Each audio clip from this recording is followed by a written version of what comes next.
Border Gavaskar ট্রফিতে এগিয়ে গিয়ে কেন ভারতের পরাজয়? বিরাট কোহলি এবং রোহিতদের বাকি ৩ টেস্টে জিতে বিশ্ব টেস্ট চ্যাম্পিয়নশিপের ফাইনাল খেলতে গেলে কি করতে হবে? কেনই বা দক্ষিণ আফ্রিকা এবারের ফাইনাল খেলার অন্যতম দাবিদার? এসব নিয়ে জি24 ঘন্টাকে একান্ত সাক্ষাৎকার দিলেন অনূর্ধ্ব-19 বিশ্বকাপ জয়ী ও বাংলার প্রাক্তন ক্রিকেটার শ্রীবৎস গোস্বামী। সালটা 2008 আর সে বছরেই ভারতীয় অনূর্ধ্ব-19 দল বিশ্বকাপে জিতে কলকাতায় ফিরেছিল।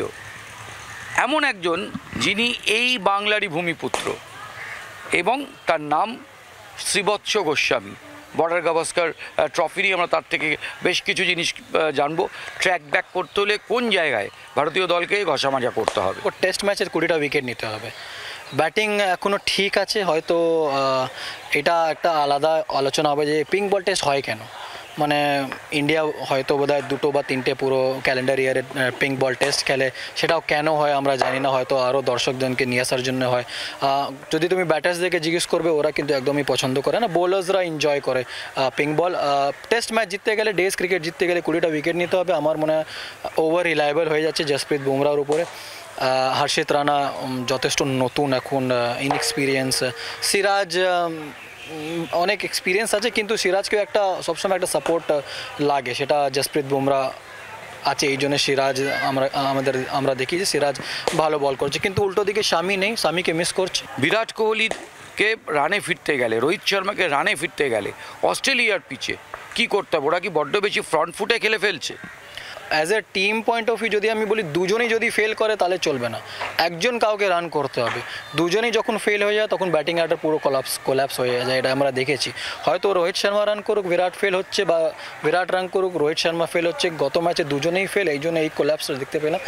ওরা যথেষ্ট এক্সপিরিয়েন্স। হ্যাঁ, তুমি বলতে পারো বিরাট কোহলির ক্ষেত্রে কি যে অনেকটা ফ্রন্ট ফুটে খেলতে দেখছে, ঠিক আছে, ব্যাক ফুটে দেখছে, এই জন্য ওরাও ব্যাক অফ লেন্থ বল করছে, তো ওই জায়গায় একটু কাজ করতে পারে। নীতিশ রেড্ডি যেভাবে ক্রিকেট খেলছে, মনে হচ্ছে যে আমরা 6 নম্বরে কপিল দেবকে পেয়ে গিয়েছি বা অজয় জাডেজা। তুমি কি বলবে? না, দেখো, ইটস টু আর্লি। দেখো, আমাদের অ্যাজ এ ক্রিকেট ফ্যান, বা আমি যতটা ক্রিকেট বুঝি, আমি দেখেছি অনেক ফ্যান্সরা হয় যে অনেক তাড়াতাড়ি তার গাছে চড়ে দেয়, অনেক তাড়াতাড়ি নিচেও চলে আসে। তো আমার মনে হয় ভালো প্লেয়ার, ইজ ডেফিনেটলি ভালো খেলেছে। যতগুলো ইনিংস খেললো, 40+ score, is looking good. Bowling আর একটু ইম্প্রুভ করতে হবে, বোলিংটা সেই ধার দেখতে পারছি না বোলিংয়ে, কিন্তু is a top player. Sunriser হয়ে 6-7 নম্বর খেলে, ফিনিশার্স রোল প্লে করে, এবং হায়দ্রাবাদ হয়েও শুধুমাত্র অ্যাজ এ বোলিং অলরাউন্ডারই খেলতো। এখন হয়তো অ্যাজ এ বোলিং অলরাউন্ডার বা ইকুয়াল শেয়ার্স হবে ওর নিশ্চয়ই।